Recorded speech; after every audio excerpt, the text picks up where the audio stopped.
नमस्कार, आप देख रहे हैं न्यूज हाट। मैं हूं आपके साथ रितेश शर्मा। बिहार में नई सरकार और नई जिम्मेदारियों के बीच कानून व्यवस्था को लेकर बड़े सवाल खड़े हो रहे हैं। नई सरकार बनने के महज 72 घंटे के भीतर ही अपराधियों ने पुलिस को खुली चुनौती दे दी है।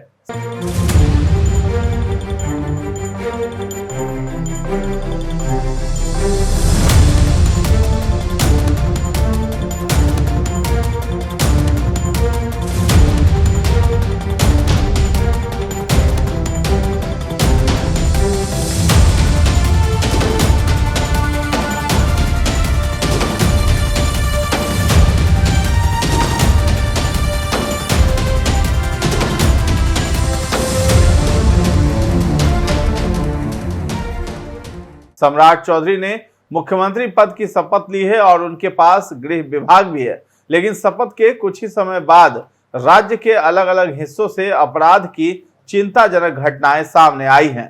राजधानी पटना में दिन दहाड़े फायरिंग की घटना ने सुरक्षा व्यवस्था पर सवाल खड़े कर दिए हैं। वहीं कटिहार में सोते समय एक व्यक्ति की गला रेतकर हत्या कर दी गई, जिससे इलाके में दहशत फैल गई है। घटना है, गले में चाकू लगाया है।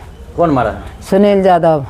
उधर सुपौल में भी मॉर्निंग वॉक पर निकली एक बुजुर्ग महिला को अपराधियों ने निशाना बनाते हुए उनकी चेन छीन ली और फरार हो चले।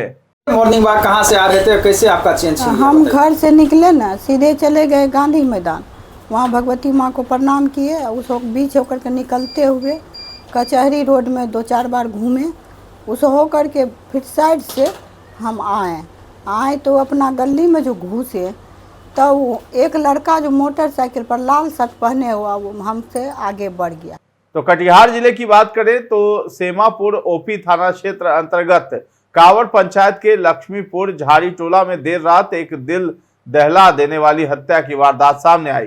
निलंबित होमगार्ड जवान उमेश यादव की उनके ही घर में सोते समय चाकू से गला रेतकर निर्मम हत्या कर दी गई। इस घटना के बाद पूरे इलाके में दहशत और आक्रोश का माहौल व्याप्त है। प्राप्त जानकारी के अनुसार उमेश यादव पिछले करीब 2 सालों से निलंबित चल रहे थे और अपने घर पर ही रह रहे थे। देर रात जब वे घर में सो रहे थे तभी गांव के ही सुनील यादव ने पुराने जमीनी विवाद को लेकर अचानक उन पर हमला कर दिया। आरोप है कि हमलावर ने सीधे गले पर चाकू से वार किया, जिससे मौके पर ही उनकी मौत हो गई। घटना के समय घर में मौजूद पत्नी विमला देवी ने बताया है कि अचानक चीख सुनकर वे मौके पर पहुंची, जहां उन्होंने अपने पति को खून से लथपथ हालत में पड़ा पाया। उन्होंने बताया कि आरोपी सुनील यादव मौके से भाग रहा था। शोर मचाने पर स्थानीय लोग मौके पर पहुंच गए और पुलिस को तब जाकर सूचना दी गई।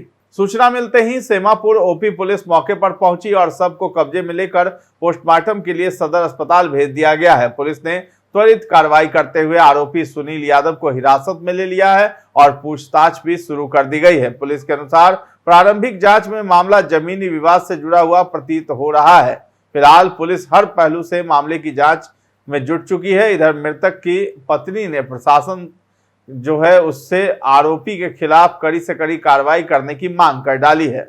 सुपौल की बात करें तो सुबह सुबह वहां भी बड़ी वारदात हुई है, जिसमें मॉर्निंग वॉक कर रही एक बुजुर्ग महिला को बदमाशों ने उनके गले से चेन छीन लिया है। घटना को अंजाम देने के बाद बदमाश बाइक पर सवार होकर भाग निकले। ये घटना सदर थाना क्षेत्र के सदर बाजार स्थित वार्ड 11 की है। बताया गया कि सुबह करीब 5:30 बजे मीना देवी मॉर्निंग वॉक पर निकली थी। इसी दरमियान जब वो घूमकर अपने घर के समीप पहुंचने ही वाली थी तो कुछ ही दूरी पर गली में एक युवक वहां पहुंच गया और वो उनके गले से चेन छीनकर भाग निकला। जब तक वो कुछ समझ पाती, बाइक पर सवार दूसरा युवक भी वहां आ पहुंचा, जिस पर सवार होकर वो बदमाश वहां से भाग निकला था। तो बुजुर्ग महिला मीना देवी ने बताया है कि चेन छीनने के कारण उनके गर्दन पर सूजन भी आ गया है। घटना से परिवार वाले डरे सहमे हुए हैं। हालांकि पूरी घटना की तस्वीर सीसीटीवी कैमरे में कैद हो गई है। इस बाबत पूछे जाने पर सदर थानाध्यक्ष रामसेवक रावत ने बताया है कि घटना की जानकारी मिली है, घटना की जांच की जा रही है।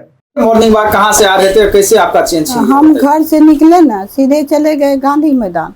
वहाँ भगवती माँ को प्रणाम किए। उस बीच होकर के निकलते हुए कचहरी रोड में 2-4 बार घूमे।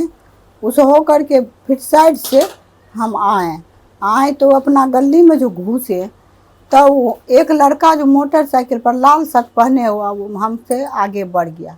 तो हम सोचे कोई यहाँ का होगा, स्टाफ कोई होगा।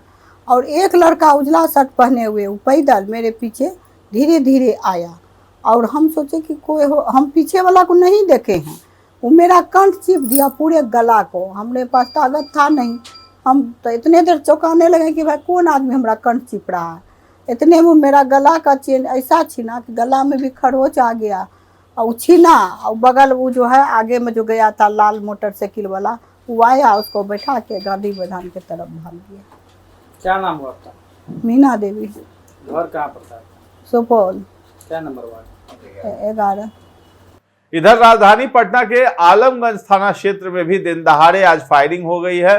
कानून व्यवस्था पर अब सवाल खड़े हो रहे हैं। मामला सादिकपुर सराय रोड का है, जहां अपराधियों ने एक युवक को निशाना बनाकर गोली मार दिया है और मौके से फरार हो चले हैं। घायल युवक की पहचान सहबान खान के रूप में हुई है, जो इलाके में श्रृंगार स्टोर चलाता है। बताया जा रहा है कि वो अपनी दुकान पर ही मौजूद था, तभी बिजली लाइन काटने के कारण पास की एक मोबाइल दुकान पर वो चला गया। इसी दौरान पहले से घात लगाए अपराधियों ने उस पर ताबड़तोड़ फायरिंग शुरू कर दी। स्थानीय लोगों के मुताबिक करीब 5 से 6 राउंड गोलियां चलाई गई हैं, जिसमें सहबान खान को 2 से 3 गोलियां लगी है। घटना के बाद मौके पर अफरा तफरी मच गई है। सूचना मिलते ही पुलिस मौके पर पहुंची और जांच शुरू कर दी गई है। घटनास्थल से 4 खोखे बरामद किए गए हैं।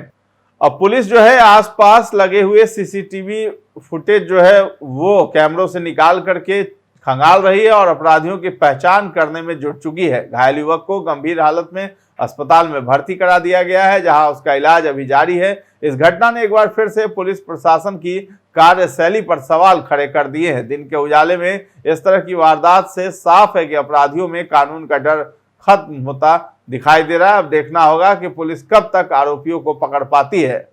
तो नई सरकार बनने के बाद आमतौर पर लोगों को कानून व्यवस्था में सुधार की उम्मीद होती है, लेकिन इन घटनाओं ने पुलिस प्रशासन की तैयारियों और अपराध नियंत्रण की रणनीति पर सवाल खड़े कर दिए हैं। मुख्यमंत्री सम्राट चौधरी के पास गृह विभाग होने के कारण अब सीधे तौर पर कानून व्यवस्था की जिम्मेदारी भी उन्हीं के ऊपर है। ऐसे में इन शुरुआती घटनाओं को सरकार के लिए एक बड़ी चुनौती के तौर पर देखा जा रहा है। अब देखना होगा कि नई सरकार इन घटनाओं पर कितनी तेजी से कार्रवाई करती है और क्या बिहार में कानून व्यवस्था को लेकर लोगों का भरोसा बहाल कर पाती है या नहीं। तो फिलहाल इस खबर में इतना ही है। न्यूज़ हाट के साथ बने रहें और अभी तक हमारे चैनल को आपने सब्सक्राइब नहीं किया है तो जरूर कर ले। धन्यवाद।